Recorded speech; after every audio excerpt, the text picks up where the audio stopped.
আসসালামু আলাইকুম রাহমাতুল্লাহ। কারো কাছে কোনো প্রস্তাব দিতে চান, যে প্রস্তাব দিবেন সেই প্রস্তাব সে গ্রহণ করবে। যদি আপনি এভাবে আপনি আমল করতে পারেন।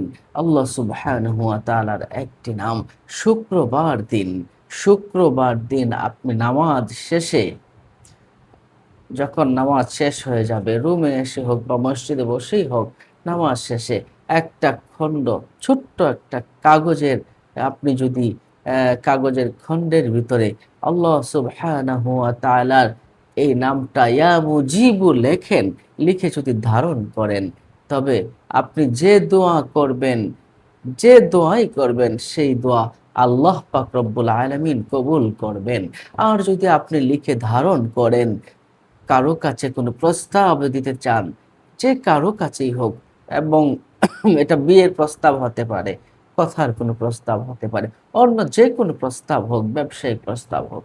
আপনি যাকে মানাতে চান, প্রস্তাব গ্রহণ করাতে চান প্রস্তাব, তাহলে আপনি শুক্রবার দিন নামাজ শেষে একটা ছোট্ট কাগজের খণ্ডের ভিতরে আরবিতে লিখবেন ইয়া আলিফ মিম জিন ইয়া বা, ইয়া মুজিবু, ইয়া মুজিবু একটু দেখে নিবেন।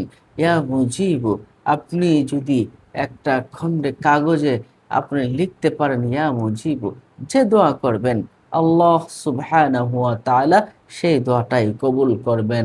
এবং কারো কাছে যদি কোনো প্রস্তাব দেন, তাহলে সেই প্রস্তাব আপনার কবুল হয়ে যাবে। সুবহানাল্লাহ, সুবহানাল্লাহ। কয়েকবার এর আগে ইয়া মুজিবু একটু পড়ে নিবেন। যখন লিখবেন তার আগে দুরূদ শরীফ পড়ে নিবেন। একটু পাক পবিত্র জায়গায় বসে নিবেন। অজু করা অবস্থায় থাকবেন। লিখবেন, তারপর প্রস্তাব দিবেন কারো কাছে, দোয়া করবেন, সেই প্রস্তাব গৃহীত হয়ে যাবে ইনশাআল্লাহ।